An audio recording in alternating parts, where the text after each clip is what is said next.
IPS officer వత్తుల గంగాధర్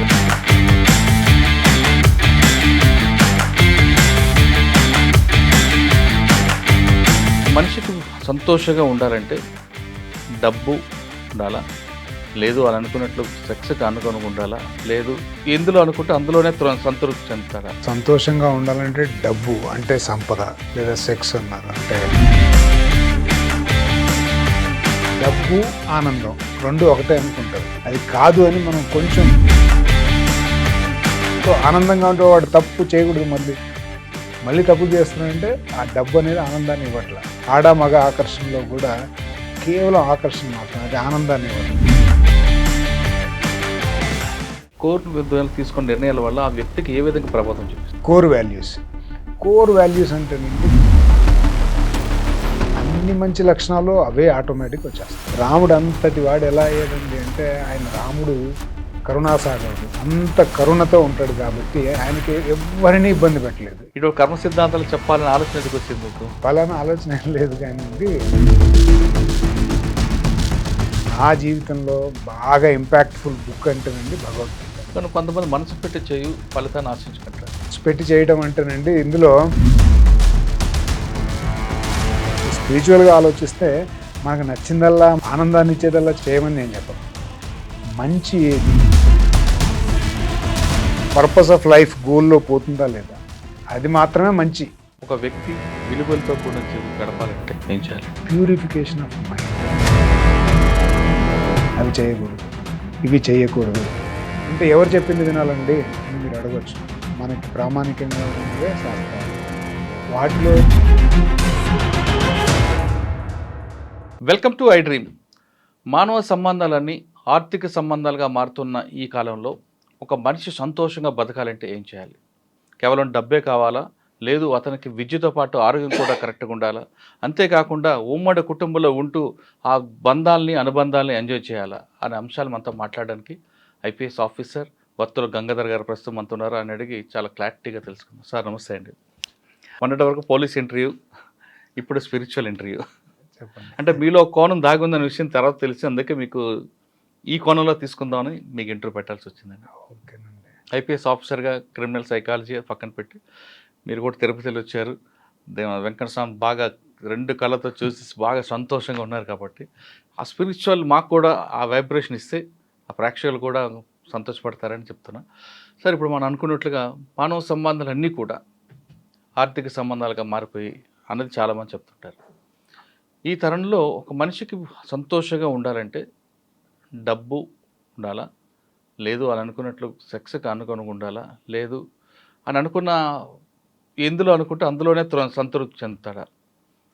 మీరు చాలా కేసులు చూస్తుంటారు. ఒక్కొక్క వ్యక్తికి ఒక కేస్ స్టడీ కనిపిస్తుంటుంది. ఒక వ్యక్తి నేరం చేయడం వెనక ప్రధాన కారణం ఏదో ఒకటి కనిపిస్తుంది. సినిమా స్టోరీ ఎవరు ఒకరిద్దరు చెప్తారు, కానీ జనరల్గా మీకు అక్కడ కనిపిస్తుంటుంది. ఇప్పుడున్న జనరేషన్ కానీ రాబోయే తరం కానీ అటువైపు వెళ్లకుండా వాళ్ళకి స్పిరిచువల్ మోటివేషన్లో తీసుకురావాలంటే ఏం చేయాలండి? మీరు సంతోషంగా ఉండాలంటే డబ్బు అంటే సంపద ఇలా అనుకోవచ్చు, లేదా సెక్స్ అన్నారు. అంటే మగ ఆడవాళ్ళ ఆకర్షణ, ఆడవాళ్ళ మగవాళ్ళకి పైన ఆకర్షణ, ఇవి సంతోషాన్ని ఇస్తాయి అనేది ప్రాథమికంగా మీరు అడిగిన దాంట్లో నాకు అర్థమైంది.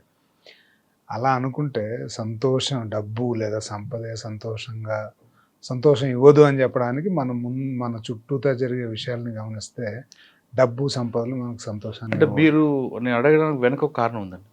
నేరాలు ఎక్కువ కూడా జరిగేవి డబ్బు లేదా సెక్స్ వైపు, రెండు కోణాల్లో ఎక్కువ జరుగుతున్నాయి కాబట్టి ముందు ఈ రెండింటి మీద ఎక్కువగా ఫోకస్ చేద్దామని అడిగారు. అదేనండి కన్ఫ్యూజన్ అండి. ఏంటంటే డబ్బు ఆనందం రెండు ఒకటే అనుకుంటారు. మనం అంతా అదే అనుకుంటాం. డబ్బు ఉంటే ఆనందంగా ఉందా అనుకుంటాం. అది కాదు అని మనం కొంచెం దీనికేం పెద్ద రీసెర్చ్ చేయాల్సిన పని లేదు. కొంచెం శ్రద్ధ పెట్టి చూస్తే మనకే తెలుస్తుంది. ఇప్పుడు ఎంతోమంది రిచ్ పీపుల్, చాలామంది రిచ్ పొలిటీషియన్స్ కావచ్చు, రిచ్ పీపుల్ కావచ్చు, ఎన్నో తప్పులు చేసి జైల్లోకి వెళ్ళటం చూస్తూ ఉంటాం. హాస్పిటల్లో పడిపోయి క్యాన్సర్తో బాధపడి చనిపోవడం చూస్తుంటాం. ఇంకా వేరే చెడు అలవాట్లకు పడి చాలా అనేక ఇబ్బందులు పడటం మనం రోజు చూస్తూనే ఉన్నాం. అంటే మనకేమర్థం అవుతుందండి, డబ్బు ఎంత ఉన్నా సరే మళ్ళీ తప్పులు చేస్తున్నారు, మళ్ళీ జైలుకి వెళ్తున్నారు, మళ్ళీ అనేకమైన మానసిక బాధలు ఇవన్నీ చూస్తున్నాం. అంటే ఎంత డబ్బు ఉన్నా సరే ఆ డబ్బుతో ఆనందంగా ఉంటే వాడు తప్పు చేయకూడదు, మళ్ళీ తప్పు చేస్తున్నాడంటే ఆ డబ్బు అనేది ఆనందాన్ని ఇవ్వట్ల. ఇంకా కొంత సంపాదిస్తే ఇంకా కొంత, దానికి లిమిట్ లేదండి. అందుకని డబ్బు సంపదలు అనేవి ఆనందాన్ని ఇవ్వవు. అట్లాగే ఈ మధ్యలో కాలంలో మనం బ్రేకప్లు చూస్తున్నాం, మల్టిపుల్ రిలేషన్స్ చూస్తున్నాం, డివోర్స్లు చూస్తున్నాం, ఇంకా చాలా చూస్తున్నాం. అంటే దాన్ని బట్టి ఏమవుతుందంటే ఒక లిమిట్ లేదండి. ఆడ మగ ఆకర్షణలో కూడా కేవలం ఆకర్షణ మాత్రమే, అది ఆనందాన్ని ఇవ్వదు. మళ్ళీ ఈ అమ్మాయితో సరిగా పట్టం లేదు, ముందు స్టార్టింగ్లో ఉండే ఆకర్షణ పోద్ది, మళ్ళీ ఇంకొక అమ్మాయి లేదా ఇంకొక అబ్బాయి, మళ్ళీ డేటింగ్ లేదా పెళ్ళి, మళ్ళీ ఆ ఆకర్షణ అయిపోతుంది. అంటే ఇవన్నీ ఎగ్జాంపుల్స్ చూస్తే మనకి ఏమర్థం అవుతుందంటే అండి, ఇవేవి మనకు ఆనందాన్ని ఇవ్వవు అని అర్థమవుతుంది. మరి క్వశ్చన్ ఏంటంటే, మరి ఏది ఆనందాన్ని ఇస్తుంది? అది మనల్ని మనం ప్రశ్నించుకొని దాని వైపు ప్రయాణిస్తే అదే జీవిత పర్పస్ ఆఫ్ లైఫ్ ఏంటంటే అదే జీవిత పరమార్థం. సార్, ఒక మనిషి కోర్ తీసుకుంది ఏంటంటే, అసలు కోర్ అంటే ఏంటి? ఆ కోర్ తీసుకున్న నిర్ణయాల వల్ల ఆ వ్యక్తికి ఏ విధంగా ప్రభావం చూపిస్తుంటుంది? కోర్ వాల్యూస్ అంటేనండి, ఒకవేళ మనం స్పిరిచువల్ అన్నారు కాబట్టి మీరు అంటున్నాను నేను, అదర్వైజ్ కూడా కోర్ వాల్యూస్ అంటే ఒకే ఒకటండి. మన శాస్త్రాల్లో కానీ పాశ్చాత్య దేశాల్లో కూడా చెప్పింది ఏంటంటే కైండ్నెస్, కంపాషన్, ఇవే కోర్ వాల్యూస్ అండి. ఈ కోర్ వాల్యూస్ కనుక ఉంటే అన్ని మంచి లక్షణాలు అవే ఆటోమేటిక్ వచ్చేస్తాయి. ఇదే కోర్ వాల్యూ. కైండ్గా ఉండాలి. కైండ్గా ఉండటం అంటే అర్థం ఏంటి? వేరే వాళ్ళు బాధపడుతుంటే మనం చూడలేము. వేరే వాళ్ళని బాధపడుతుంటేనే చూడనప్పుడు వేరే వాళ్ళని బాధ పెట్టము అంటే అర్థం ఏంటి? మనం అబద్ధాలు ఆడటం కానీ, మోసం చేయడం కానీ, లేకపోతే దొంగతనాలు చేయటం కానీ, ఇంకొక ఏదైనా చెడు లక్షణాలు, ఈర్ష్య, అసూయ, ద్వేషాలు, ఈ అరిషడ్ వర్గాలు అంటారు కదండి, కామ, క్రోధ, లోభ, మోహ, మదం, ఆశ్చర్యాలు, ఇవేవి ఉండవు. అందుకని రాముడు అంతటి వాడు ఎలా అయ్యాడండి అంటే, రాముడు కరుణాసాగరుడు అని అంటాం. కరుణా సింధు, కరుణాసాగర్, కరుణాకర్, అంత కరుణతో ఉంటాడు కాబట్టి ఆయనకి ఎవరిని ఇబ్బంది పెట్టలేదు కాబట్టి అంత మంచిగా ఉన్నాడు. అదే core value. Sir, core value రావాలనుకుంటే ఆ మనిషికి పుట్టుకతో వస్తాయా, లేదా సమాజంలో అతను పెరిగిన సమస్యలు కానీ అవన్నీ ఎదుర్కొంటే వస్తుంటాయి? స్పిరిచువాలిటీ అన్నారు కాబట్టి మళ్ళీ మనం కర్మ సిద్ధాంతాన్ని తీసుకురావాలి. కర్మ సిద్ధాంతం అనేది స్పిరిచువలే కాదండి, మనకు సైంటిఫిక్గా కూడా ఎంతోమంది సైంటిస్టులు చెప్పారు. సైన్స్లో ఏ రీసెర్చ్ తీసుకున్నా కూడా కాజ్ అండ్ ఎఫెక్ట్ అండి. ఫస్ట్ ఏం చేస్తారండి, ఫర్ ఎగ్జాంపుల్ న్యూటన్ ఇది యాపిల్ ఎందుకు కింద పడ్డది అని ఆలోచించాడు. అక్కడ కాజ్ ఏంటి? యాపిల్ కింద పడటం కాజ్. ఆ కాజ్ చూసి దీనికి ఏంటి ఎఫెక్ట్ చూసాడు. ఫస్ట్ కాజ్ కాదు, ఆ యాపిల్ కింద పడుతుంది, అది ఎఫెక్ట్. ఎందుకు కింద పడుతుంది, ఎందుకు పైకి వెళ్ళట్లేదు అనుకున్నాడు. సో కాజ్ని అన్వేషించాడు. ఆయనకు తెలిసింది ఏంటంటే భూమి ఆకర్షణ శక్తి ఉంది, అని తెలుసుకున్నాడు. అది సైన్స్ కూడా అదే చెప్తుంది. అంటే కాజ్ అండ్ ఎఫెక్ట్, కర్మ సిద్ధాంతం అనేది మనం నమ్మాల్సి ఉంటుంది. అంటే ఒక మనిషి పుట్టగానే శత్రువుగా కానీ, లేదంటే క్రిమినల్గా కానీ, లేదా ఐపీఎస్ ఆఫీసర్ కానీ కాదు. ఇది కర్మ ఏంటంటేనండి, కర్మ అంటే ఏం లేదండి, మన ఆలోచనలు, మన థాట్స్, ఐడియాస్, మెమరీస్, మన మైండ్ ట్రైనింగ్, ఇవన్నీ కూడా మన కర్మ. మన కార్మిక్ ఎనర్జీ మనలోనే ఉంటుంది. సటిల్ బాడీ, దానికి చాలా రకాల పేర్లు పెట్టుకోవచ్చు మనం. ఆ కర్మను బట్టే, కర్మానుసారంగానే మనం పర్ఫామ్ చేస్తాం.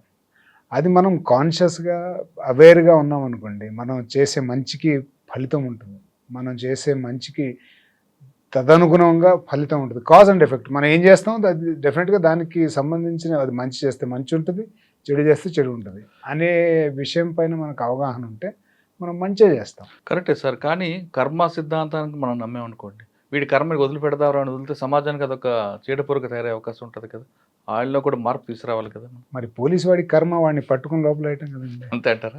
సరే, పోలీసు అన్నారు కాబట్టి మీరు పట్టుకొని లోపలేసి ఉద్యోగులు ఉండి ఇటు కర్మ సిద్ధాంతాలు చెప్పాలని ఆలోచన ఎందుకు వచ్చింది మీకు? చెప్పాలని ఆలోచన ఏం లేదు కానివ్వండి, స్పిరిచువల్గా ఫస్ట్ నుంచి కొంచెం దైవభక్తి ఉండేదండి. నేను కొంచెం చిన్నప్పటి నుంచి కూడా పుస్తకాలు బాగా చదివేవాడిని. అలాగే వాటితో పాటుగా ఈ స్పిరిచువల్ బుక్స్ కూడా చాలా చదివాను. నా జీవితంలో బాగా ఇంపాక్ట్ఫుల్ బుక్ అంటేనండి భగవద్గీత అండి. నేను భగవద్గీత చదివిన తర్వాత it is completely trail blazing effect. Complete transformation అవుతారండి ఎవరైనా సరే. అందుకే మనకు చాలామంది చెప్తూ ఉంటారు భగవద్గీత చదవండి. Even Bhagavad Gita inspires for action అండి. అది మీకు అందరికీ తెలుసుకోవాల్సిన విషయం ఏంటంటే స్పిరిచువాలిటీ అనగానే లేకపోతే భగవద్గీత అనగానే సన్యాసం తీసుకొని వెళ్ళిపోతారు, పని ఏమి చేయరేమో అనుకుంటారు. అది కాదు. కొంచెం సటిల్గా ఆలోచిస్తే మీరు భగవద్గీత చూడండి. అర్జునుడు ఉన్నాడు. అర్జునుడు నేను యుద్ధం చేయను, నేను మా బంధువుల్ని తాతల్ని గురువుల్ని చంపను, నా వల్ల కాదు, నేను ఆయుధం వదిలేసి వెళ్ళిపోతాను, నేను తపస్సు చేసుకుంటా అన్న వాడిని భగవద్గీత బోధ చేసి కృష్ణుడు యుద్ధం చేయించాడు, అందరినీ చంపించాడు. So Bhagavad Gita inspires for action, not for inaction. అందుకని నేను కూడా పోలీసులో ఉన్నాను కాబట్టి ఇది కాంట్రడిక్టరీ ఏమీ లేదు. ఎంత స్పిరిచువల్ అయితే అంత బాగా మనం పని చేస్తాం, అంత పని ఎక్కువ చేస్తాం అనేది నా అభిప్రాయం. అంటే మీ మీద ఎక్కువ భగవద్గీత ప్రభావం. అవునండి, అవునండి. సార్, ఒక వ్యక్తి విలువలతో కూడిన జీవితం గడపాలంటే అతని కుటుంబం కరెక్ట్గా ఉండాలంటారా, సమాజం కరెక్ట్గా చూపించాలి? కుటుంబం చాలా ఇంపాక్ట్ ఉంటుందండి, డెఫినెట్గా. కాకపోతే చూడండి, మనిషి జన్మే మీరు ఆలోచించండి. జనరల్గా కూడా ఒక్క నిమిషం స్పిరిచువాలిటీ పక్కన పెట్టినా సరే మనకు డిస్క్రిప్షన్ ఉందండి. మనకి బుద్ధి ఇచ్చాడు దేవుడు, మనకి మనసు ఉంది, బుద్ధి ఉంది, ఆలోచన ఉంది. సో మంచి ఏదో చెడేదో ఒకసారి మన అంతరాత్మకు ఖచ్చితంగా తెలుస్తుంది. మనం ఏం చేస్తున్నామంటే రేషనలైజ్ చేసేస్తున్నాం. ఏమిటి రేషనలైజ్ చేస్తున్నాం? అందరూ చేస్తున్నారుగా, మనం చేస్తే తప్పేమిటి? ఇప్పుడు మందు తాగటం అనేది తప్ప రైటా? మందు తాగడం తప్పు అలా అంటంలా, అందరు తాగుతున్నారుగా, తప్పేముంది? అందరూ చేస్తున్నారుగా, తప్పేముంది? రాంగ్ రూట్లో రావద్దంటే ఆయన వస్తున్నాడు, నేను వస్తానంటే రేషనలైజేషన్. నేను వెళ్తున్నాను, నేను ఆఫీస్కి తొందరగా వెళ్ళాలి కాబట్టి రాంగ్ రూట్లో వెళ్ళినా పర్వాలా, ఆయన జస్టిఫై చేసుకుంటాడు, జస్టిఫికేషన్ అన్నమాట. కాబట్టి కొంచెం లేట్ అయింది కాబట్టి నేను ఆఫీస్కి కరెక్ట్గా వెళ్ళాలి కదా, అది నా ధర్మం కదా, మరి ఆ ధర్మాన్ని పాటించాలంటే ఇక్కడ కొంచెం రాంగ్ రూట్లో వెళ్ళినా పర్వాలేదు అని దీన్ని జస్టిఫై చేసుకుంటున్నాడు. అంటే ఆయన స్వార్థం ఉంది కానీ అవతల వ్యక్తి గురించి అవసరం లేదండి. అవసరం లేదు సార్. కుటుంబం ఫస్ట్ అంటున్నారు మీరు. ఒకప్పుడు ఉమ్మడి కుటుంబ వ్యవస్థ ఉండేది, ఇప్పుడు అది కంప్లీట్ కొలాప్స్ అయిపోయిందని చెప్పుకోవచ్చు. ఇటువంటి సిచ్యువేషన్లో కుటుంబాలంటే అప్పుడు తప్పు చేస్తే నాన్నో చిన్నాన్నో మన మేనతో ఎవరు తప్పు అని చెప్పేవారు, ఇప్పుడు లేదు. కాబట్టి ఇటువంటి సిచ్యువేషన్లో ఒక వ్యక్తి ఎలాగా మరి మనకు కూడా సాధిస్తాడు? అదేనండి, ఎవరికైనా సరేనండి కొంచెం ఈ కన్ఫ్యూజన్లో పడిపోయి డబ్బు వెనకాల పరిగెత్తడం, సుఖాలపైన, భౌతిక సుఖాలపైన, భౌతిక సుఖాలు కోరుకోవడం తప్పు అనట్లా, అది ధర్మబద్ధంగా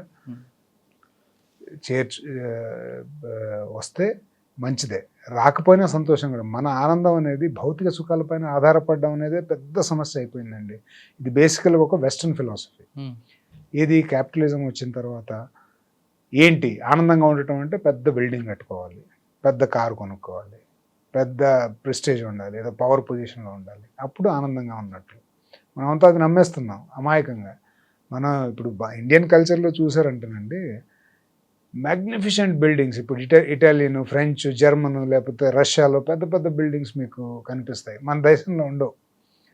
ఆ పార్లమెంట్ బిల్డింగ్ ఏవో చిన్న ఇవి కట్టినవన్నీ కూడా రీసెంట్గా కట్టినాయి. ఆ తాజ్మహల్ ఒకటి ఉంది, అది కూడా రీసెంట్గా కట్టింది, ఇప్పుడు పాత ఏం లేదు. ఏంటంటే మన లైఫ్లో ఏంటంటేనండి, సుఖానికి ఈ గ్రాండ్యూర్కి ఏం సంబంధం లేదు.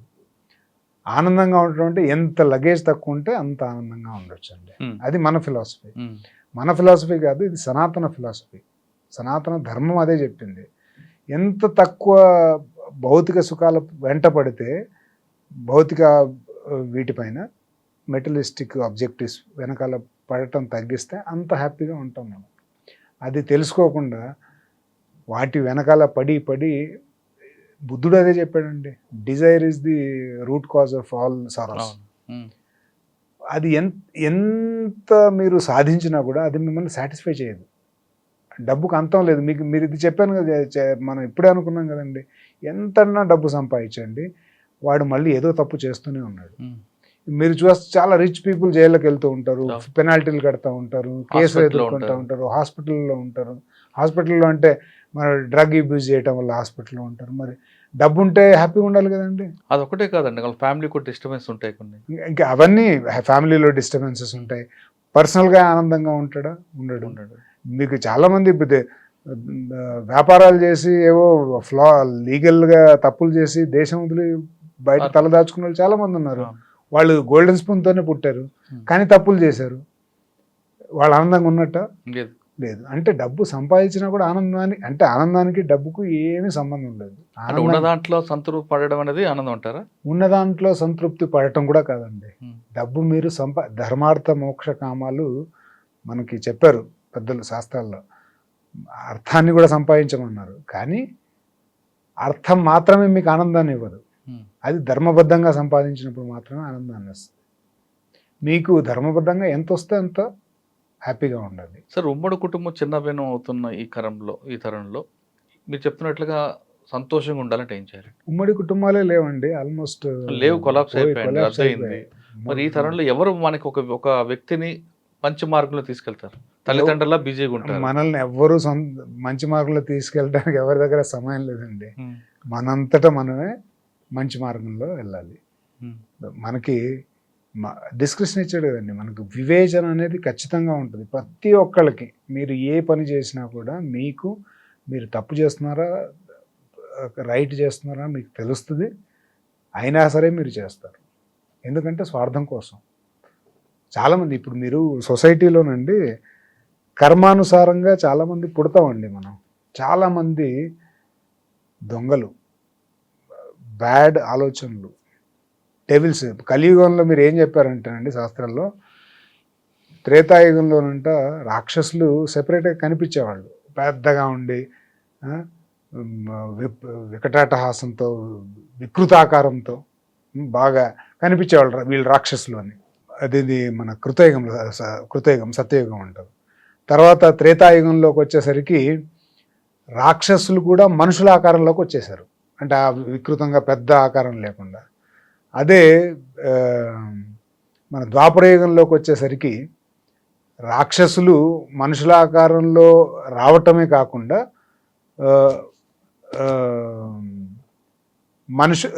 మనుషుల్లాగే ప్రవర్తించడం మొదలుపెట్టారు. వాళ్ళకి సెపరేట్గా రాజ్యాలు ఇవేవి లేవు. కలియుగంలో ఒకే మనిషిలో రాక్షసుడు మనిషి ఇద్దరు ఉన్నారు. సో ఈ వివేచన ఒకటి ఉందండి, మనలోనే ఉంది. అంటే మనం మంచి చేస్తున్నాం చెడు చేస్తున్నాం అనేది మనకు తెలుసు, కానీ మనమే ఆ డెసిషన్ కాన్షియస్గా తీసుకుంటాం. అట్లాగే మంచి అనేది మనం కాన్షియస్గా కరెక్టే సార్. తీసుకోవాలంటే ఆయనలో కూడా ఒక జ్ఞానం ఉండాలి కదా. ఆ జ్ఞానాన్ని ఎవరు మరి ఆ జ్ఞానాన్ని ఎవరు ఇవ్వరండి. ఇది అంటే తల్లిదండ్రులు ఇవ్వాలి కదా. తల్లిదండ్రులు చెప్పాలి, ఇది తప్పు ఇది రైట్ అని చెప్తే కొంత మార్చే అవకాశం ఉంటుంది. డెఫినెట్ తల్లిదండ్రులు చెప్పట్లేదు. నెక్స్ట్ గురువు, తల్లిదండ్రులకు అవగాహన ఉండాలి. ఉన్నా సరే టైం లేకపోవట్లేదు, టైం ఉండట్లేదు ఇప్పుడు. నెక్స్ట్ గురువు చెప్పాలి. గురువుని కూడా చెప్పే టైం లేదు. గురువు ఒకవేళ చెప్పాలనుకున్న గురువుని కూడా వీళ్ళు దాటుతున్నారు వీళ్ళు. కరెక్టే మీరు అన్నది. అయితే దీన్ని సొసైటీని ఒక బాధ్యతగా తీసుకోవాలి. మనకి థ్యాంక్ఫుల్లీనండి ఇప్పుడే కాదు, 100 ఏళ్ళ క్రితం 200 ఏళ్ళ క్రితం 1000 సంవత్సరాల క్రితం కూడా, ఇప్పుడు కూడా, ఇంకో 1000 సంవత్సరాలు అయినా కూడా మాకు చాలామంది గురువులు ఉన్నారండి. జెన్యున్ గురువులు ఉన్నారు, ప్రవచనకర్తలు ఉన్నారు. వీళ్ళంతా శాస్త్రాలు ఏంటి, మంచి ఏంటి, చెడేంటి అన్నీ చెప్తున్నారు. ఎవరైతే మంచి చేయాలని అనుకుంటారో, ఇప్పుడు ఈ ఇంటర్వ్యూ ఎవరైనా చూసారనుకోండి, మంచి చేయాలి అనుకున్న వాళ్ళు సత్సంగం కోసం చూడాలండి. మంచి వ్యక్తుల్ని చూస్ చేసుకోవాలి. అరే నాకు గురువు కావాలి, ఎక్కడో ఉంటారు అనుకుంటే లాభం లేదు. మీ అంతటా మీరుగానే ప్రయత్నపూర్వకంగా తెలుసుకోవాలి మంచిని. పుస్తకాలు చదవండి, రామాయణం చదవండి, భారతం చదవండి, భగవద్గీత చదవండి. మేము అవన్నీ చదవండి, మేము వేరే బుక్స్ చదవండి ఏదైనా. మాకు అటువంటి పడవు. వేరే బుక్స్లో వేరే మూడ్లో ఉన్న మా కొంతమందికి మీరు ఇచ్చే మెసేజ్ ఏంటి? తప్పకుండా చదవాలండి. మీరు ఇప్పుడు ఎవరైతే మనం ఫస్ట్ వేసుకోవాల్సిన ప్రశ్న ఏంటంటేనండి, మనం సంతోషంగా ఉన్నామా లేదా, అది మీరు జెన్యున్గా మీరు బయటికి చెప్పకపోయినా మీరంతటా మీరే మీ లైఫ్ తోటి మీరు సంతోషంగా ఉన్నారా లేదా, ఇది ఒక పర్పస్ఫుల్గా మీ లైఫ్ జరుగుతుందా లేదా అనేది మీరు క్వశ్చన్ చేసుకుంటే మీకే అర్థమైపోద్ది.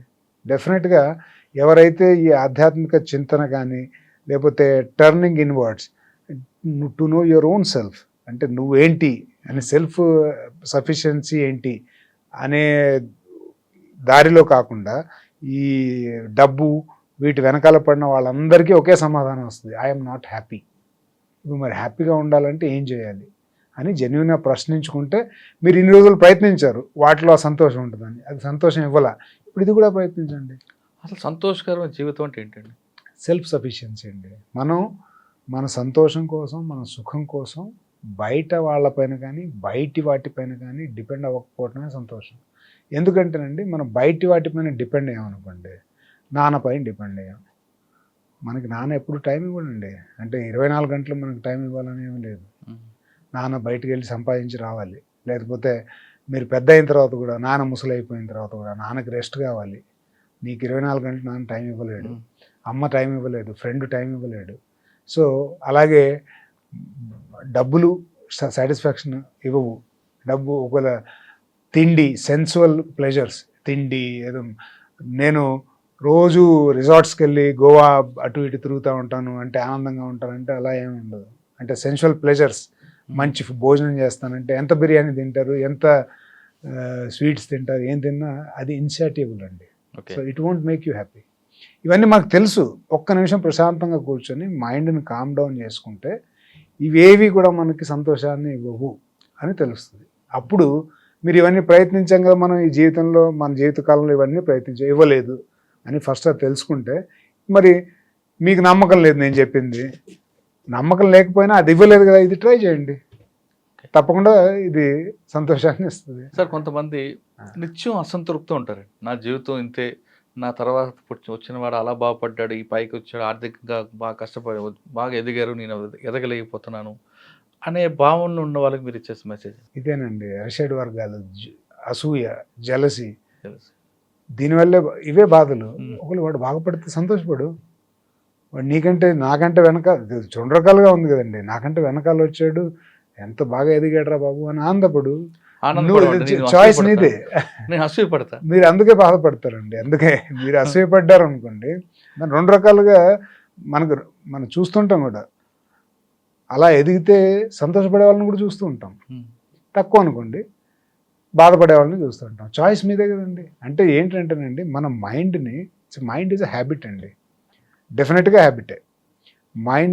మైండ్ అంటే ఏంటండి, థాట్, మెమరీస్, ఇంప్రెషన్స్, ఐడియాస్, ఇదే కదా మన మైండ్ అంటే. ఈ మన మైండ్ని కనుక మీరు రోజు కూడా పొద్దున్నే మ్యూజిక్ వినాలని పెట్టుకున్నారనుకో, 15 రోజులు, రోజు పొద్దున్న లేవగానే బ్రష్ చేసుకోవాలి, తర్వాత మ్యూజిక్ వినాలి, ఆటోమేటిక్గా అండి ఒక నెల రోజుల తర్వాత మీకు మ్యూజిక్ లేకపోతే కన్ఫ్యూజ్ అయిపోతుంది. So your training your mind to listen to the music. అట్లాగే మంచి విషయాలకు కూడా మీరు ట్రైన్ చేసుకోవచ్చు. మనకది అలా అనిపించదు. ఎప్పుడైతే ప్లెజరబుల్గా ఉంటుందో అదే మనం ట్రైన్ చేస్తుంటాం, ఆటోమేటిక్గా అయిపోతుంది. కాబట్టి అంటే సెన్షువల్ ప్లెజర్స్, మంచి మ్యూజిక్ వినటము, రోజు కాఫీ తాగటం, పొద్దున్న లేవగానే కాఫీ తాగాలి, అదొక అలవాటు అంతే తప్ప దానిలో ఏ ఆనందము లేదండి. ఇప్పుడు మనం బయటకు వెళ్తామండి ఎప్పుడన్నా, మనకి ఇడ్లీలు దోశలు ఏవి దొరకవు. ఏమనుకుంటాం, ఈ పిజ్జాలు లేకపోతే ఈ బ్రెడ్ ఆమ్లెట్లు ఎలా తింటారు బస్సు వీళ్ళు రోజు, what is this non sense అని మనం అనుకుంటాం. బ్రెడ్ జాములు, ఏం ఫుడ్ ఉండేది, పరాఠాలు, ఇడ్లీ దోశలు తినాలి, లేకపోతే ఉప్మా తినాలి అని మనకు అనిపిస్తుంది. అదే ఇప్పుడు అమెరికా వాడు ఇక్కడికి వచ్చినప్పుడు వాడు ఉప్మాని చూసి అలాగే అనుకుంటాడు. డిఫరెన్స్ ఏముందండి ఇందులో, మైండేనండి డిఫరెన్స్, నథింగ్. అంటే ఒక మనిషి సంతోషంగా ఉండాలంటే మైండ్తో పనిచేయాలా, మనసు పెట్టి పనిచేయాలా? మైండ్తో కూడా పనిచేయకూడదు, మనసుతో కూడా పనిచేయకూడదు. కృష్ణుడే, భగవంతుడు ఏమన్నాడు, కర్మను చేయమన్నాడు, ఫలితాన్ని ఆశించవద్దు అన్నాడు. మనసుతో పనిచేసినా, మైండ్తో పనిచేసినా మనం ఫలితాన్ని ఆశిస్తాం. అంటే నేను ఇంత బాగా చదివాను, ఈరోజు ఎగ్జామ్ రాశాను, నాకు 99 రావాలి, 97 వచ్చినా నేను బాధపడతాను, 90 వచ్చినా బాధపడతాను. అదే నా పని ఏంటి, బాగా చదవటం, నా టైం అంతా ప్రాపర్గా వాడుకోవటం, ఫలితం ఎలా వచ్చినా పర్వాలేదు, అది దైవాధీనం అనుకున్నాం అనుకోండి, బాధే లేదు, హ్యాపీగా ఉంటాం. అంటే మైండే కదండి. ఇందులో ఏంటి డిఫరెన్స్ ఏంటి, మార్కులన్నీ వచ్చాయి, బాధపడుతున్నావు బాధపడటం లేదా అనేది నీ మైండ్ను ఎలా ట్రైన్ చేసుకున్నావు అనే దాన్ని బట్టి ఉంటూ ఉంది. కానీ కొంతమంది మనసు పెట్టి చేయు, ఫలితాన్ని ఆశించుకుంటారు.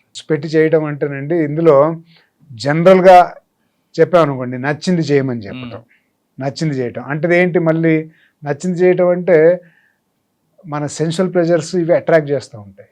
మన కళ్ళు మంచి కలర్ఫుల్, ఇప్పుడు మీరు ఇంత కలర్ఫుల్ స్టూడియో పెట్టారు, ఎందుకు పెట్టారు అంటే ఇది డెఫినెట్గా అట్రాక్ట్ చేస్తుంది అందరినీ, అందుకని పెట్టారు, వీటికి అట్రాక్ట్ అవుతారు. అట్లాగే మంచి వాసనకు అట్రాక్ట్ అవుతారు, అట్లాగే మనసు అనేది ఈ మంచి సెన్షువల్ ప్లెజర్స్ని చూసి అట్రాక్ట్ అవుతుంది. వాటికి మనసు పెట్టి చేయటం అంటే స్పిరిచువల్గా ఆలోచిస్తే మనకు నచ్చిందల్లా మనకి ఆనందాన్ని ఇచ్చేదల్లా చేయమని నేను చెప్పను. ఓకే, మంచి ఏది మంచి మనకు శాస్త్రాల్లో ఏం చెప్పారు, వెదర్ ఇది ఏమైనా హార్మ్ఫుల్లా వేరే వాళ్ళకి, వెదర్ కోర్ వాల్యూ ఏంటి మనది, కైండ్నెస్, కంపాషన్. ఆ కంపాషన్ వేరే వాళ్ళకి ఏమైనా ఇబ్బంది కలుగజేస్తుందా ఇది, లేకపోతే నా పర్పస్ ఆఫ్ లైఫ్ గోల్లో పోతుందా లేదా, అది మాత్రమే మంచి మనకి. నచ్చిందల్లా చేయడం అంటే ఇదే రేషనలైజేషన్ అయిపోతుంది. అంటే నాకు నచ్చింది కాబట్టి నేను చేసేస్తాను, ఇంకెవరు ఏమనుకున్నా పర్వాలేదు, ఎవరికి ఏమైనా పర్వాలేదు. సార్ నా పక్కన ఉన్న వ్యక్తి, నా పక్కన వ్యక్తితో, నా క్లాస్మేట్తో, లేదా పక్కనున్న ఇంకొక పక్కింటి వ్యక్తితో కానీ డబ్బులో పోటీ పడాలా, చదువులో పోటీ పడాలా? దేనిలో పోటీ పడకూడదండి, మీకు మీరే పోటీగా ఉండాలి. నేను ఇప్పుడు మామూలుగా సొసైటీలో ఉండి మీరు చాలా అనుభవం, చాలామందితో మాట్లాడారు, సొసైటీని చాలా చూసారు, లైఫ్ని చాలా చూసారు, అందరూ చూశారు. చాలా చెడ్డవాళ్ళు సొసైటీలో ఉన్నారండి. చెడ్డవాళ్ళు అని ఎవరిని అందాం మనం? ఎవరికైతే బుద్ధిహీనత ఉంటుందో, బుద్ధి లేకుండా ఉంటుందో వాళ్ళే చెడ్డ పనులు చేస్తారు. వాళ్ళకి ఇన్సెక్యూరిటీస్ ఉంటాయండి, వాళ్ళకి ఆత్మన్యూనత ఉంటుంది, వాళ్ళకి ఇన్సెక్యూరిటీ ఉంటుంది. అందుకని వ్యాలిడేషన్ కోసం చూస్తూ ఉంటారు. వాళ్ళందరూ గుర్తించాలి. మీరు ఇప్పుడు పోటీ అన్నారు, చదువులో పోటీ, వాళ్ళందరూ గుర్తించాలి. అందుకని వాళ్ళు ఏదో చెడ్డ పనులు చేస్తూ ఉంటారు. నానా రకాలుగా మనం చూస్తూ ఉంటాం. వేరే వాళ్ళు దృష్టిలో పడాలి, పబ్లిసిటీ కావాలి, ఇంకా ఏదో చేయాలి, నన్ను శభాషణాలి. ఎందుకంటే వాళ్ళు గొప్పవాళ్ళు, వాళ్ళు సెల్ఫ్ సఫిషియెంట్ అన్న కాన్ఫిడెన్స్ వాళ్ళకు ఉండదు. వాళ్ళకి ఎప్పుడూ కూడా ఇన్సెక్యూరిటీ ఉంటుంది. నేను ఐఎమ్ నాట్ గుడ్ కాబట్టి నేను చూపించుకోవాలి. మనకెందుకండి చూపించుకోవడం? చదువులో పోటీ పడ్డం దానికి మీరు ఒకటే స్టాండర్డ్ ఏంటంటే మీ పని ఏంటి, మీరు చదువుకోవటమే మీ పని. ఇంకా అతనికంటే తక్కువ వచ్చాయా ఎక్కువ వచ్చాయా అనేది అక్కర్లా. మీ టెస్ట్ ఏంటి, నాకు 8 గంటలు చదువుకునే పీరియడ్, ఆ 8 గంటలు నేను చదివాను లేదా, లేదు 2 గంటలు చదవలేదు, నేను టైం వేస్ట్ చేశాను, then you have to correct yourself. అంతేగాని అతనితో కంటే మార్కులు ఎక్కువ వచ్చాయా తక్కువ వచ్చాయని అనవసరం. మన పని మనం చేసుకోవాలి. కానీ కొంతమంది చదువులో పోటీ పడితే జ్ఞానం వస్తుంది, డబ్బుతో పోటీ పడితే అనారోగ్యం వస్తుంది అంటుంటారు. మంచిదే, అది పాజిటివ్గా తీసుకుంటే మంచిది. చదువులో పోటీ పడటం అంటే మార్కులు ఎన్ని వచ్చాయని చూసుకోకుండా మనం ఎంత నాలెడ్జ్ సంపాదించాం అనేది చూసుకుంటే డెఫినెట్గా చదువు వల్ల జ్ఞానం పెరుగుతుంది. జ్ఞానం పెరిగినప్పుడు నువ్వు మంచివాడి అవుతావు. ఈ మెటీరియల్ సుఖాల వెనకాల పరిగెత్తి తగ్గిపోతుంది. సార్ మనం చాలా రీజన్స్ మాట్లాడాం. ఇటువంటి రీజన్స్ అన్నీ కూడా మీకు ఎప్పుడైనా క్రైమ్ రిలేటెడ్ కానీ కనిపిస్తుంటాయి వరుసలో? చెప్పాను కదండి, క్రైమ్ అంతా కూడా చెప్పగలరు, బుద్ధి లేని వాళ్ళే చేస్తారండి. నేను చాలా నా ఎక్స్పీరియన్స్లో స్పిరిచువల్ ఇంక్లినేషన్కి ఒక కారణం ఇది కూడా. మన చుట్టుపక్కల చాలా వెధవలను చూసాం మేము పర్సనల్ లైఫ్లో కూడా. ఫుల్లీ ఇన్సెక్యూర్ బ్యాడ్ పీపుల్ అండి. అంటే వాళ్ళకి వేరే వాళ్ళు ఎదగటం నచ్చదు, వాళ్ళు తట్టుకోలేరు, జెలసీ. ఇవి అందుకే మనకు శాస్త్రంలో చెప్పారు ఎందుకు వీటికి ఇంత ఇంపార్టెన్స్ ఇచ్చారు. లోభం, కామ, క్రోధ, లోభ మోహ మదం ఆశ్చర్యాలు, అరిషడ్ వర్గాలను జయించాలి అని చెప్పారు. ఎందుకంటే అలా అసూయత ఉండేవాళ్ళు, కామం అంటే కోరికలు, లస్ట్ కూడా ఉంటుంది అందులో, కోరికలు, కోపము, ఇలాంటివన్నీ, మదము అంటే ప్రైడ్, విపరీతమైన ప్రైడ్, నేను ఫలానా కులానికి చెందినవాడినను, లేకపోతే నా దగ్గర ఫలానా డబ్బు ఉందను, లేకపోతే నేను ఫస్ట్ క్లాస్లో పాస్ అయ్యాను, నేను టాపర్నను, ఇలా అనవసరమైన ప్రైడ్ అది. ఇలాంటివి పెట్టుకొని వాళ్ళంతటా వాళ్ళే బాధపడుతూ ఉంటారు. దే ఆర్ సఫరింగ్ అండి. అలా సఫర్ అయ్యే వాళ్ళ పరిస్థితి ఏంటంటే వాళ్ళు వేరే వాళ్ళు బాగుండటం, ఇండిపెండెంట్గా ఉండటం, సెల్ఫ్ సఫిషియెంట్గా ఉండటం చూడలేరు. అలాంటి వాళ్ళే వేరే వాళ్ళని హర్ట్ చేయాలని, వాళ్ళని తగ్గించేయాలని, వాళ్ళని నాశనం చేయాలని ప్రయత్నిస్తూ ఉంటారు. వాళ్ళే దొంగలు అవుతారు, వాళ్ళే మర్డరర్లు అవుతారు, వాళ్ళే క్రిమినల్స్ అవుతారు. దీనికి సొల్యూషన్ ఏంటి? అరే అవన్నిటిలో మీకు ఆనందం ఉండదు బాబు, టర్న్ ఇన్వర్డ్, సెల్ఫ్ సఫిషియెంట్గా ఉండు. నీకు ఎవరితో సంబంధం లేదు అంటే మనిషి సంఘజీవి కదా, సంబంధం లేదంటే మీరు తప్పుగా అర్థం చేసుకునే అవకాశాలు ఉంటాయి. అంటే మీ ఆనందం అనేది వేరే వాళ్ళపైన డిపెండ్ అయ్యి ఉండకూడదు. అంటే నాకు మా నాన్న ఇది చేసి పెట్టాలి అయితే నేను ఆనందంగా ఉంటాను, లేకపోతే మా మా హస్బెండ్ ఇది చేసి పెట్టాలి అయితే ఆనందంగా ఉంటా, మా ఫ్రెండ్ ఇది చేసి పెట్టాలి అయితే ఆనందంగా ఉంటా అనేవి లేకుండా సెల్ఫ్ సఫిషియెంట్గా ఉండండి. చేస్తే మంచిదే, చేయకపోతే మంచిదే. You be self sufficient. మీరు చాలామంది ఇన్సెక్యూర్గా ఎప్పుడు కూడా నా 10 మంది చుట్టుపక్కల ఉండాలని చూస్తూ ఉంటారు. వాళ్ళు ఒక్కళ్ళు ఉండలేరు. వాళ్ళకి ఏంటంటే ఇన్సెక్యూరిటీ, వాళ్ళంతటా వాళ్ళకి వాళ్ళ పైన కాన్ఫిడెన్స్ ఉండదు. ఇన్సెక్యూర్ పీపుల్ అండి వాళ్ళు ఎప్పుడు 10 మందిలో అలా కాకుండా కొంచెం కామ్ డౌన్ అయిపోయి మీ అంతటా మీరు సెల్ఫ్, బయట వాళ్ళ దగ్గర నుంచి ఆనందం ఏమీ ఉండదు. ఎవ్వరూ మిమ్మల్ని సంతృప్తి పరచలేదు. మీ ఆవిడ సంతృప్తి పరుస్తున్నారు మిమ్మల్ని, మీ ఫ్రెండ్ ఎవరన్నా ఎవ్వరూ పరచలేరు అనే విషయం తెలుసుకుంటే ఇది అందరికీ జరిగేదే, ఇదేం కొత్త విషయం ఏం కాదు. ఎవ్వరూ ఎవరిని సంతోషపెట్టలేరండి. మీ అంత సంతోషం అయితే మీరంతటా మీరే సంతోషంగా ఉండాలి. ఇదే వాస్తవం. అది ఎవరైనా కొంచెం ఒక 5 నిమిషాలు కామ్గా ఉండి ఆలోచిస్తే ఇది అర్థమైపోతుంది. అలా కాకుండా వాళ్ళ వెనకాల వీళ్ళ వెనకాల పడితే ఏమి లాభం. సమగ్రత దానికి వచ్చి ఇంటిగ్రిటీ అండి. ఇంటిగ్రిటీ అంటే సేమ్ అండి. ఇంటిగ్రిటీ ఏంటంటేనండి కోర్ వాల్యూకి దానికి లింక్ పెట్టచ్చు, లింక్ ఉండదు, లింక్ పెట్టాల్సిందే. ఇంటిగ్రిటీ ఏంటంటేనండి you should not harm anybody, you should be kind and compassionate to your fellow beings, fellow animals, fellow beings. ఆ ఒక్క కోర్ వాల్యూ మనం మెయింటైన్ చేస్తే మనం ఏ తప్పు చేయం. అబద్ధం చెప్పడం కానీ, వేరే వాళ్ళకి హామ్ చేయటం కానీ, దొంగతనాలు చేయటం కానీ, లేకపోతే ఇంకే ఇతరమైన చెడ్డ పనులు చేయటం కానీ జరగవు. సార్ ఇటువంటి మైండ్ సెట్ వల్ల ఎక్కడ చూసారా మీరు ఒడిశాలో? అంటే దేశం అంతా ఉంటారు, ప్రపంచం అంతా ఉంటారు, కానీ ఇటువంటి క్రిమినల్స్ చూసారు ఎప్పుడైనా ఈ తరహా మైండ్ సెట్ ఉన్న వాళ్ళు? ఏ తరహా మైండ్ సెట్? ఇప్పుడు అంటే ఇన్సెక్యూరిటీ లేదు, ఎప్పుడు అసంతృప్తి ఉన్న వాళ్ళు నేరాలు చేస్తుంటారు కాబట్టి ఒక కేస్ స్టడీ ఏం చెప్పగలరు? చాలా మంది చూసాను. నేను ఒక అమ్మాయిని చూసానండి, నేను ఎస్పీగా ఉన్నప్పుడు.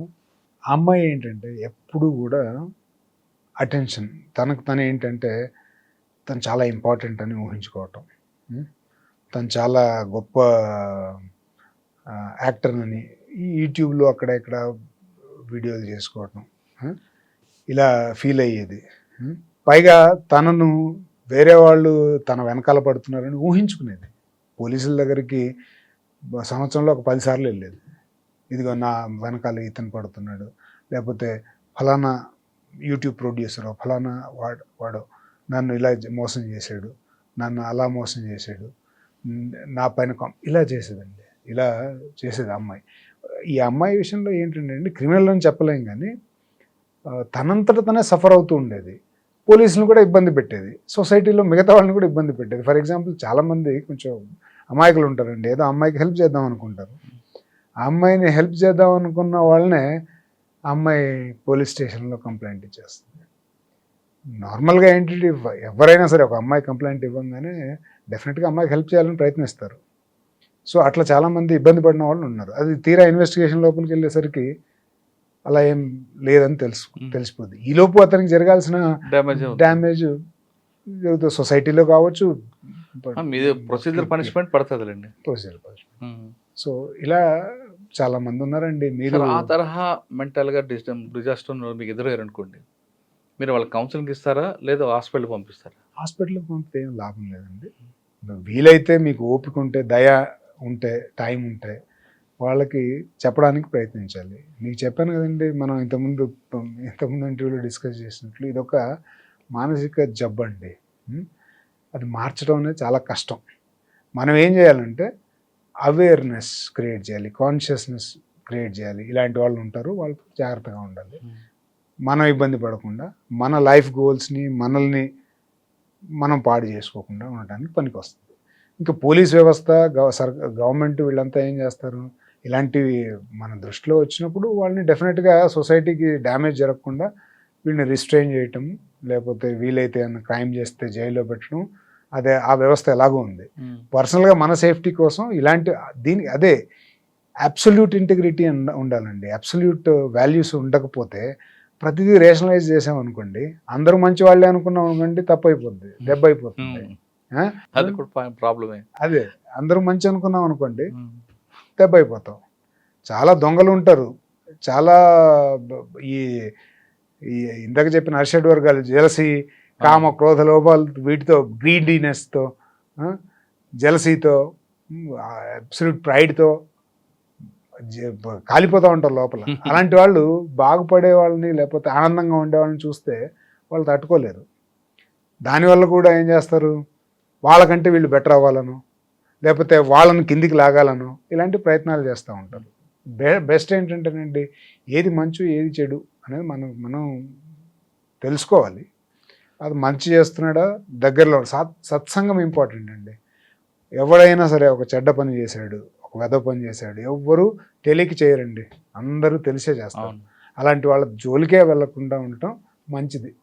మంచి సత్సంగం, మంచి వాళ్ళతోటి తిరగండి, మంచి వాళ్ళతోటే ఉండండి, మంచి మాటలు చెప్పే వాళ్ళతోటే ఉండండి. మంచి మాటలు ఏమిటి అంటే దీనికి మళ్ళీ ఎండ్ లేదు, అదే రేషనలైజ్ చేస్తుంటారు అందరూ, ఇది అది.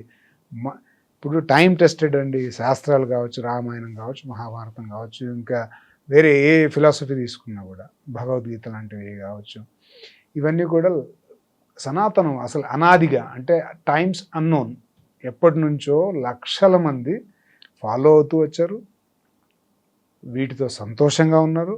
ఒకవేళ మీరు నమ్మితే మోక్షాన్ని సాధించారు, లైఫ్ని పర్పస్ఫుల్గా గడిపారు.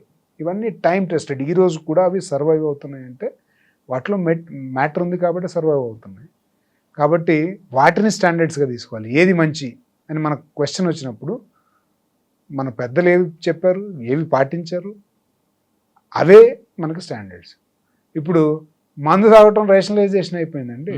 చాలామంది ఏం పర్వాలేదు అంటున్నారు. పేరెంట్స్ కూడా యాక్సెప్ట్ చేసేస్తున్నారు. ఇప్పుడు పేరెంట్స్ అంటే ఇప్పుడు నేను కూడా ఒక పేరెంట్నే, నాకు పిల్లలు ఉన్నారు.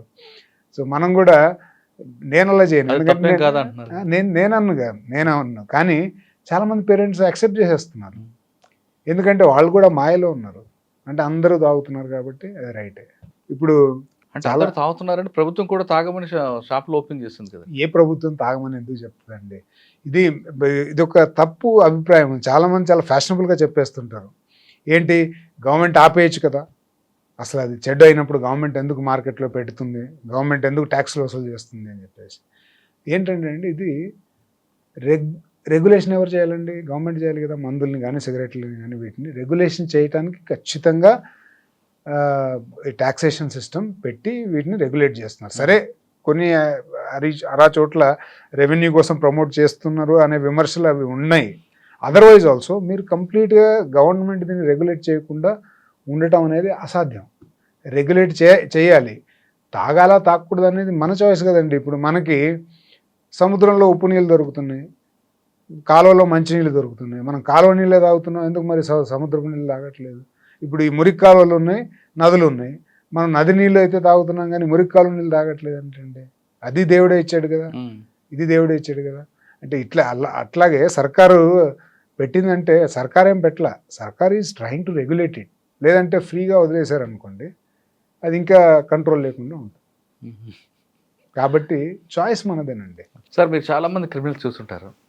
ప్రతి వ్యక్తి కూడా పుట్టగానే నేరస్తుడవడు, అలా పుట్టగానే మంచి వ్యక్తిగా రారు. సమాజం, కుటుంబం అన్నీ మారుస్తుంటుంది. అటువంటి తరహా సమాజం ద్వారా నష్టపోయాడు ఈ వ్యక్తి, క్రిమినల్గా మారాడని ఒక కేస్ స్టడీ ఉందా మీ దగ్గర? మీరు స్పిరిచువల్ అన్నారు కాబట్టి మళ్ళీ ఇది కూడా స్పిరిచువల్ అని చెప్తాను, పోలీసింగ్ కంటే కూడా. ఎందుకంటే అంటే ఇప్పుడు స్పిరిచువాలిటీని, కర్మ సిద్ధాంతాన్ని నమ్మితే పుట్టేవాళ్ళు వాళ్ళ సొంత ఆలోచనలతో పుట్టేస్తారు. వాళ్ళ కర్మానుసారమే వాళ్ళ ఆలోచనలు ఉంటాయి, వాళ్ళ కర్మానుసారమే వాళ్ళ బుద్ధి ఉంటుంది. వాళ్ళు ఈ జన్మలో ఆ చేసిన కర్మల్ని అనుభవించడానికి, వాటి ఫలితాలు అనుభవించడానికి వచ్చారని అనుకోవాలి ఒకవేళ స్పిరిచువాలిటీని నమ్మితే. మీరు ఆ విధంగా అనుకుంటే ఒక క్రిమినల్ని ఒక నేరం చేసి మీ దగ్గరకు వచ్చాడు, వాడి కర్మరా అంతే చేసి వదిలిపెట్టారు కదా మీరు. నేను చెప్పాను కదండి, పోలీసులు కానీ చేసే పని ఏమిటి అంటే వాళ్ళు చేసే క్రైమ్స్ని ప్రివెంట్ చేయటం, వాళ్ళని శిక్ష వేయటం, లోపల వేయటం. వేస్తే ఏంటి, అతను జైల్లో ఉన్నంతకాలం వేరే వాళ్ళ ప్రాపర్టీ, పర్సనల్ లైఫ్ సేఫ్గా ఉంటుంది. వాళ్ళు దొంగతనాలు చేయలేరు. ఎక్స్పోజ్ చేయటం వాళ్ళు ఏంటి అనేది, ఇప్పుడు criminal justice system main motto అదే. వాళ్ళు ఎక్స్పోజ్ అవుతారు. రిపీటెడ్గా ఎక్స్పోజ్ అయిన తర్వాత వాళ్ళు దొంగతనాలు చేయటం అంత ఈజీ కాదు. ప్లస్ ఎన్ని రోజులు జైల్లో ఉంటే అంతకాలం సొసైటీ సేఫ్. కానీ జైల్లోకి వెళ్ళిన తర్వాత చిన్న దొంగ పెద్ద దొంగ అవుతున్నాడు కదా. కరెక్ట్గా చెప్పారు. ఎందుకంటే అక్కడ ఎక్స్పర్టీజ్, ట్రైనింగ్ స్కూల్ లాగా, అదొక యూనివర్సిటీ ట్రైనింగ్ స్కూల్ లాగా తయారైపోయింది. వాళ్ళు అక్కడ సంబంధాలు పొలమైన మొదలవుతున్నాయి, సంబంధాలు పెట్టుకుంటున్నారు, గ్రూపులు అవుతున్నాయి, ఆలోచనలు షేర్ షేర్ చేసుకుంటున్నారు, ఏరియాలు కూడా మారుతున్నారు, ఆ. వీళ్ళు అక్కడికి వెళ్ళటం వాళ్ళు ఇక్కడికి రావటం, ఇలాంటివన్నీ చేసుకుంటున్నారు, టెక్నిక్స్ నేర్చుకుంటున్నారు, అలావన్నీ జరుగుతున్నాయి. దానికి అది చెప్తున్నాను కదా మీరు. మీరు రిఫర్మేషన్ చేయాలి, జైళ్ళల్లో మార్చాలి అంటే వాళ్ళు మారరు కదండి. వాళ్ళకి జైళ్ళల్లో వెళ్ళి సైకాలజిస్టులు ఉంటారు, వాళ్ళ క్లాసులు జరుగుతాయి, చెప్తారు మీరు మంచిగా ఉండాలి, ఇది ఇలా చేయాలి, అదే చేయాలి. భగవద్గీతలు ప్రతి జైల్లో భగవద్గీత ఉంటుంది, స్పిరిచువల్ టీచింగ్స్ ఉంటాయి, సైకాలజిస్ట్ లెక్చర్స్ ఉంటాయి. మరి వాళ్ళు మారరు. ఎవరు మారతారంటేనండి, మీరు అన్నట్లుగా ఏదో పొరపాటున మంచివాడే బేసికల్గా, కానీ పరిస్థితుల ప్రభావం చేత దొంగతనం చేయాల్సి రావటం, లేకపోతే ఆ వీధిలో ఉండే పియర్ ప్రెషర్ వల్ల కొన్నిసార్లు ఒక 4-5 ఆ వీధిలో దొంగలు ఉంటే, ఇప్పుడు వాళ్ళతో పాటు మీరు లేరనుకోండి, మిమ్మల్ని ఎలినేట్ చేసేసి మిమ్మల్ని బులీయింగ్ చేసేస్తారు. ఆ ప్రెషర్ తోటి కొంతమంది ఏమవుతారంటే ఆ గ్రూప్లో జాయిన్ అయిపోతారు. అలాంటి వాళ్ళు ఏమంటే జైలుకి వచ్చినప్పుడు మారుతారు, మారే అవకాశాలు ఉంటాయి. వాళ్ళకు ఉపయోగపడతాయి జైల్స్, వాళ్ళని మార్చడానికి. తర్వాత జైలు నుంచి బయటకు వచ్చాక వాళ్ళు హ్యాపీగా సంతోషంగా ఉంటారు. అందరు మనం చూస్తాం, అలాంటి చాలా చూసాను నేను, తక్కువేం కాదు. అలాంటి వాళ్ళు కూడా ఉన్నారు, not by choice, by chance అలా పాపం ఏదో తప్పు చేసి వచ్చిన వాళ్ళు. కానీ ఎక్కువ శాతం హ్యాబిచువల్ అఫెండర్గా మారే అవకాశాలు కనిపిస్తుంది. ఎక్కువ శాతం డెఫినెట్గానండి. అది నేను చెప్పేది కాదు, ఇది పోలీస్ వ్యవస్థ ఎప్పటి నుంచో ఉంది, చూస్తున్నారు. ఒక సైంటిఫిక్ రీసెర్చ్ ఉంది క్రిమినాలజీలో. వీళ్ళు ఏంటంటే వీళ్ళు దొంగతనాలు ఫిజికల్ ఇనేబిలిటీ వస్తే తప్ప ఆపరు. దొంగతనాలు కావచ్చు, వాళ్ళ స్టైల్లో వాళ్ళు చేస్తూనే ఉంటారు. మరి దానికి ఏంటి ఆన్సర్ అనుకుంటే, ఇంకా నాకు తెలిసి సైన్స్లో ఆన్సర్ దొరికినప్పుడు మనం నెక్స్ట్ వెళ్ళాల్సింది స్పిరిచువాలిటీకి. ఎందుకు వాళ్ళు ఎంత చెప్పినా మారరు, కొడతారు పోలీసులు, జైళ్ళల్లో ఉంటారు, ఫ్యామిలీల్లో ప్రాబ్లమ్స్ వస్తాయి. ఇన్ని జరిగినా కూడా వాళ్ళకి మార్పు ఎందుకు రావట్లేదు మీరు చెప్పండి? అంటే ఇంకా ఇప్పుడు స్పిరిచువల్ ఆన్సర్ తప్ప మనకి ఇంకోటి లేదు. ఎందుకు మారంటే అంటే వాళ్ళ కర్మానుసారం వాళ్ళ బుద్ధిని అలా చేసుకుని వాళ్ళు వచ్చారు. వాళ్ళు ఆ కర్మ అనుభవించేదాకా ఈ పనులు చేస్తూనే ఉంటారు, ఇంకా తప్పులు చేస్తారు, ఇంకా చెడ్డ కర్మ చేస్తారు, ఇంకా పాపులుగా అవుతారు, ఇంకా నష్టపోతారు లైఫ్లోనూ, ఆఫ్టర్ లైఫ్ ఆల్సో. సార్ ఫైనల్గా చెప్పండి, ఒక వ్యక్తి విలువలతో కూడిన జీవితం గడపాలంటే ఏం చేయాలి? ప్యూరిఫికేషన్ ఆఫ్ మైండ్ అండి. Purification of mind very very important. అసలు ప్యూరిఫికేషన్ ఆఫ్ మైండ్ అంటే ఏంటంటే, ఇది చెడు అని మనకి ఎవరైతే గురువులు, శాస్త్రాలు, టీచర్లు, పేరెంట్స్ ఏవైతే చెప్పారో వాటిని కంప్లీట్గా నిషిద్ధ కర్మలు ఉన్నాయండి, అవి చేయకూడదు, ఇవి చేయకూడదు అంటే ఎవరు చెప్పింది వినాలండి అని మీరు అడగచ్చు. దానికి స్టాండర్డ్ ఏంటి? సంవత్సరాలుగా, లక్షల సంవత్సరాలుగా, ఫ్రమ్ టైమ్స్ అన్నోన్ మనకి ప్రామాణికంగా ఉన్నవే శాస్త్రాలు. వాటిలో నిషిద్ధ కర్మలు ఏవైతే ఉన్నాయో అవి చేయకండి. ఏం చెప్పారండి నిషిద్ధ కర్మలు? మందు తాగొద్దన్నారు, వ్యభిచారం చేయొద్దన్నారు, హత్యలు చేయొద్దన్నారు, ఈ పంచపాతకాలని ఉన్నాయి అవి చేయొద్దన్నారు. అవి మంచిదిగా, అది చేయకపోతే మంచివి. ఇట్లా చాలా అనలిటికల్ కోడ్ ఆఫ్ కండక్ట్ చాలా ఇచ్చాడు మనకి. ఈ భగవద్గీతలో కృష్ణుడు కానీ, రామాయణంలో రాముడు కానీ, యోగ వాసిష్టం అని సంవాదం ఉంది వశిష్ఠ మహర్షికి రాముడికి. సో వీటిలన్నింటిలో కూడా మనిషి ఎలా ఉండాలి, ఏం చేయాలి అని ప్యూరిఫికేషన్ చేసుకోవాలి మైండ్. ప్యూరిఫికేషన్ అంటేనండి ఇదేంటంటే, మైండ్ని మీరు ఒకసారి ఒక పోలిక పెట్టుకున్నాం అనుకోండి, బురద నీరు అండి. బురద నీరు కనుక మనం బాగా కలిపామనుకోండి, మనకు అడుగునేముందో కనపడదు బురద నీరు, ఎందుకంటే అదంతా డిస్పర్స్ అయిపోతే బురద మొత్తం ఉంటుంది. కానీ ఒక గంట, 2 గంటలు, 10 గంటలు, 2 రోజులు వదిలేసామనుకోండి, ఆ మట్టి అంతా కిందికి సెటిల్ అయిపోయిన తర్వాత వాటర్ అంతా క్లియర్గా కనిపిస్తుంది. ఆ సర్ఫేస్లో కూడా మట్టి మనకు క్లియర్గా కనిపిస్తుంది. మన మైండ్ కూడా అంతేనండి. మన మైండ్ కూడా ఈ ఆలోచనలు, thoughts, fear of losing job, fear of false prestige, సొసైటీలో నా వాడికి ఆ కారు కొన్నాడు, నాకు లేకపోతే నన్ను ఏమనుకుంటాడు, ఈ ఫియర్స్, యాంగ్జైటీస్, ఈ నెగిటివ్ ఆలోచనలన్నీ కూడా, నెగిటివ్ ఆలోచనలు, పాజిటివ్ ఆలోచనలు కూడా, నేను ఫస్ట్ ర్యాంక్ తెచ్చుకోవాలి, నేను కలెక్టర్ అవ్వాలి, నేను ఫలానా అవ్వాలి, ఇవన్నీ కూడా మడ్డులో మట్టి పార్టికల్స్ లాంటివి. కామ్గా ఉండనివ్వు, ఆ కింద ఏంటి రియాలిటీ ఏంటో తెలీదు. అందుకని ఫస్ట్ మైండ్ని, థాట్స్ని కంట్రోల్ చేసుకోవాలి. ప్రజెంట్లో బ్రతకడం నేర్చుకోవాలి. ప్రజెంట్ ఈరోజు నేను ఇప్పుడు ఏం చేయాలో అది మాత్రం నా చేతిలో ఉంది. గడిచిపోయిన దాని గురించి ఆలోచించినా ఏం ఉపయోగం లేదు. ఫ్యూచర్ పైన యాంగ్జైటీ చూపించినా, భయపడినా ఏం ఉపయోగం లేదు. ఇప్పుడు మాత్రమే నేను ఏం చేయాలో దానిపైనే ఫోకస్ చేస్తాను. అలా ఉన్నప్పుడు ఈ అడిషనల్ ఎక్స్ట్రా ఆలోచనలు, థాట్స్ అన్నీ పోతాయి. అప్పుడు క్లారిటీ వస్తుంది జీవితంలో. మనం ఇప్పుడుండే మన చేతిలో ఉండే పని మాత్రమే ఫోకస్ చేసినప్పుడు ఇంకా అది ఫ్యూచర్లో ఏమవుతుంది అంటే ఫలితం ఆలోచించకుండా, లేకపోతే ఏమవుతుందో అనే యాంగ్జైటీ లేకుండా, ఫియర్స్ లేకుండా, అరే నేను అలా చేసుంటే బాగుంది, అది అయిపోయింది, దాని గురించి ఆలోచించడం దానికి. అలా చేస్తే కనుక మనకి మైండ్ క్లియర్గా ఉంటుందండి. అప్పుడేంటో నువ్వేంటో నీకు తెలుస్తుంది, క్లారిటీ వస్తుంది. అప్పుడు నువ్వు సంతోషంగా ఉండడానికి అవకాశం. అదే ప్యూరిఫికేషన్ ఆఫ్ మైండ్. దానికి స్టాండర్డ్ ఏంటి, ప్రామాణికం ఏంటి, ఏ థాట్స్ ఉండొచ్చు, ఏ థాట్స్ ఉండకూడదు, ఏం చేయాలనేది మన శాస్త్రాలు ఉన్నాయి. గురువులు ఉన్నారు, వాళ్ళని సంప్రదిస్తే మనకు చెప్తారు, చేసుకోవచ్చు. ఇవన్నీ లేకుండా కూడా ఏమీ లేదండి. కైండ్నెస్, కంపాషన్తో ఉండాలి. Nobody should hurt with your act. మాటతో కానీ నీ పనితో కానీ ఎవరు హర్ట్ కాకుండా ఉండకూడదు. అలాగని నువ్వు హర్ట్ అయ్యే పరిస్థితి కూడా రాకూడదు.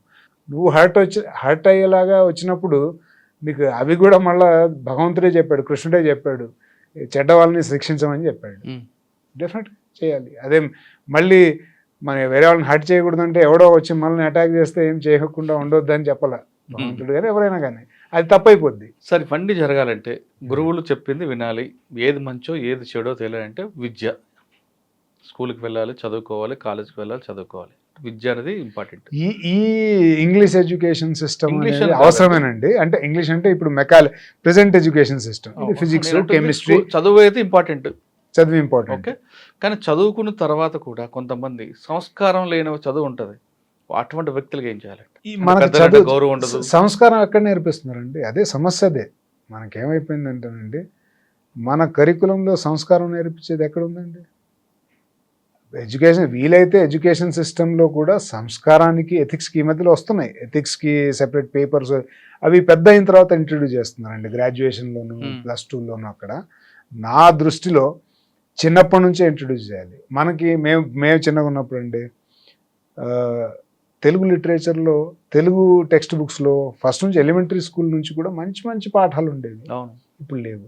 చాలామంది తెలుగు తీసుకోవటం కూడా లేదు. అంటే నా దృష్టిలో తెలుగు మాత్రమే పెట్టమని కాదు, వేరే పేపర్లు ఇంట్రడ్యూస్ చేయాలి. రామాయణం లాంటివి, భారతం లాంటివి, లేకపోతే ఇంకా ఏమైనా. ఒక్కొక్క స్టోరీకి ఒక మోరల్ కనిపించుంటుంది. లేవు కదా ఇప్పుడు. అసలు నా తెలిసి తెలుగు తీసుకునే వాళ్ళ సంఖ్య కూడా తగ్గిపోతుంది. వేరే సంస్కృట్ కూడా కాదు, ఈ ఇంగ్లీష్ సెకండ్ లాంగ్వేజ్ అని ఏదో ఇలా తీసుకుంటున్నారు. వాటిలో కూడా పెద్ద 8th క్లాస్కి వచ్చేదాకా చదువుతున్నారు. ఆ తర్వాత అది కూడా వదిలేసి ఏదో ఇంగ్లీష్ 2 అని, ఏవో స్పానిష్ అని, చైనీస్ అని ఇలాంటివి తీసుకునే రోజులు కూడా వచ్చాయి. సో మరి ఇంక ఎథిక్స్ ఎవరు నేర్పించాలండి? వాళ్ళ పిల్లల్ని బ్లేమ్ చేసి ఏమి లాభం లేదు. మన సొసైటీలో కూడా వాళ్ళకి ఆ ఎథిక్స్, లేకపోతే మన శాస్త్రాలు, లేకపోతే మంచి చెడు నేర్పించడానికి వీలుగా కరికులం తయారు చేసుకుంటే మంచిది. ఇప్పుడు మీరు మాట్లాడుతున్నట్లు ఎథిక్స్ గురించి, ఒకప్పుడు అంటే ఉమ్మడి కుటుంబ వ్యవస్థ ఉండేది, నడిపేది. మళ్ళీ మొదటికి వస్తున్నాం. అవునండి. ఇప్పుడు అది లేదు కాబట్టి టీచర్ మాట వినే పరిస్థితుల్లో పిల్లలు ఉండట్లేదు. తల్లిదండ్రులు చెప్పాలంటే వాళ్ళకి టైం ఉండట్లేదు. ఇప్పుడు సమాజం చెప్పుతుంది అంటే సమాజం కూడా అటువంటి అంత బరువు కూడా సమాజం తీసుకోవట్లేదు. ఎవడెట్టిపోతే నాకెందుకు, వాడి కర్మ అనే 2 మాటలు వదిలిపెడుతున్నారు. మరి భావితరంలో ఇటువంటి వాళ్ళు ఏ విధంగా ముందుకు వెళ్ళాలి? నా ఒపీనియన్ ఏంటంటేనండి, మనం అలా అనుకుంటున్నాం. అంటే ఇప్పుడు ఉమ్మడి కుటుంబాలు లేరు, చెప్పేవాళ్ళు లేరు. నా దృష్టిలో ఇప్పుడు సొసైటీ ఎలా ఉందో 1000 ఏళ్ల క్రితం కూడా అలాగే ఉంది, 1000 ఏళ్ల తర్వాత కూడా అలాగే ఉంటుంది. అంటే ఇది ఒక కంపోజిషన్ అండి. మంచివాళ్ళు, అమాయకులు, ఇగ్నోరెంట్స్, చెడ్డవాళ్ళు, దొంగలు, అంతా ఒక కాంబినేషన్. ఇది మంచి చెడు అంతా కలిపి సొసైటీలో ఉంటుంది. ఎప్పట్లాగే ఇప్పుడు కూడా మంచి చెప్పే పేరెంట్స్ ఉన్నారు, పిల్లల్ని సరిగ్గా గ్రూమ్ చేసేవాళ్ళు ఉన్నారు. మనకి ఇంకా ఈ మధ్యలో కొంచెం స్పిరిచువాలిటీ కానీ ఇవి కానీ పెరిగాయి. నిజం చెప్పాలంటే లాస్ట్ డికేడ్లో అలా చూసుకుంటే స్పిరిచువాలిటీ పైన కొంచెం దృష్టి పెరిగింది. ఏ పుణ్యక్షేత్రంలో చూసినా జనాలు విపరీతంగా వచ్చేస్తున్నారు. సరే, అది భయం కొద్దీ కూడా అయి ఉండొచ్చును అని అంటారు చాలామంది. పాపాలు పెరిగిపోయినాయి కాబట్టి పాపం కడుక్కోవడానికి అదే వెళ్తున్నారు. కరోనా తర్వాత ఎక్కువైందండి. అది ఏ కారణం చేత వచ్చినా కనీసం దేవుడి దగ్గరికి వస్తున్నారు కదా, ఆ. దేవుడి దగ్గరికి రావడం అనేది పాజిటివ్. ఉమ్, మంచి విషయాలు తెలుస్తాయి అప్పుడు. ఏంటి తిరుపతికి వెళ్ళారు, ఏంటి అక్కడ తిరుపతి స్థలం మహత్యం ఏంటి ఏంటి ఆ స్టోరీ తెలుసుకోవటం, అందులోనే మంచి విషయాలు సగం కొన్ని తెలుస్తాయి. సో అదైనా మంచిదే, అలా వచ్చినా కూడా ఎలా వచ్చినా కూడా దేవుడి దగ్గరికి రావటం అనేది మంచిదే. కాకపోతే మీరు అడిగిన దానికి సొసైటీలో నుండి ఎప్పుడు ఈ పర్సంటేజ్ ఉంటుంది చూసారా, అది ఎప్పటికీ ఉంటుంది, కంప్లీట్గా పోయింది అనడానికి లేదు. ఉమ్. ఇప్పటికీ మంచిగా గ్రూమ్ చేసే పేరెంట్స్, మంచిగా గ్రూమ్ చేసే గురువులు ఇప్పటికీ ఉన్నారు. వాళ్ళ వల్లే సిస్టాలు నడుస్తున్నాయి, ఇంకా మన వ్యవస్థ నడుస్తూ ఉంది. ఇంకా ఎప్పటికీ ఉంటారు వాళ్ళండి. ఎప్పటికీ ఉంటారు డెఫినెట్గా. ఈ చెడ్డవాళ్ళు మూర్ఖులు ఎప్పుడు ఉంటారు, మంచివాళ్ళు వాళ్ళు కూడా ఎప్పుడు ఉంటారు. చాయిస్ మనదే, మనం మంచిగా మారొచ్చు. చాలా ఉన్నాయి ఇప్పుడు. చాలామంది విపరీతమైన బ్యాడ్ బ్యాక్గ్రౌండ్లో పుట్టి కంప్లీట్గా ఇల్లిటరేట్ ఫ్యామిలీస్లో పుట్టి, మా వాల్మీకి ఎవరండి, బోయేవాళ్ళు కదా. అవును. మరి ఆయన రామాయణం లాంటి అద్భుతమైన కావ్యాన్ని అద్వైతాన్ని వేదాంతాన్ని రాశాడు ఆ పుస్తకంలో. యోగ వాసిష్టం, వశిష్ఠుడు రాముడి సంవాదంలో అద్భుతమైన విషయాలు రాశారు అవన్నీ కూడా. అట్లాగే చాలా ఇప్పుడు మన దగ్గర కూడా అసలు కంప్లీట్ ఇల్లిటరేట్ ఫ్యామిలీ నుంచి కూడా మంచి మంచి వాళ్ళు ఉన్నారండి. వస్తారు. మట్లో So, అదేంటి మాణిక్యాలు అంటారు. వివేచన అండి. మనకు ఆ డిస్క్రిప్షన్ ఇచ్చాడు భగవంతుడు, అవును. మనం ఏం చేయాలనుకున్నా మన పైన డిపెండ్ అయ్యాం. ఒక వ్యక్తి మంచిగా మారాలంటే మనం తీసుకున్న నిర్ణయం పైన ఆధారపడింది అంటున్నారు గంగాధర్ గారు. ఏది మంచిది ఏది చెడుది అనేది మనమే నిర్ణయించుకోమంటే సమాజంలో అందరూ కూడా మనకు పాజిటివ్ కనిపిస్తుందని చెప్తున్నారు. ఇది చెప్పేయడానికి కేవలం తల్లిదండ్రులు కాదు, గురువులే కాదు, సమాజం కూడా ఒక బాధ్యత తీసుకుంటే ఖచ్చితంగా భావితరం మంచి పౌరులు అవుతారంటూ గంగాధర్ గారు చెప్తున్నారు. ఇది గంగాధర్ గారితో ఎక్సలెంట్ ఇంటర్వ్యూ. వచ్చే వారం మరో గెస్ట్తో మళ్ళీ కలుద్దాం. అంతవరకు నమస్తే. Thank you sir. అంటే ఒక ఐపీఎస్ ఆఫీసర్ ఈ విధంగా స్పిరిచువల్ చెప్పడం అనేది మంచి సందేశం వెళ్తుంది అనుకుంటున్నాను. అవునా.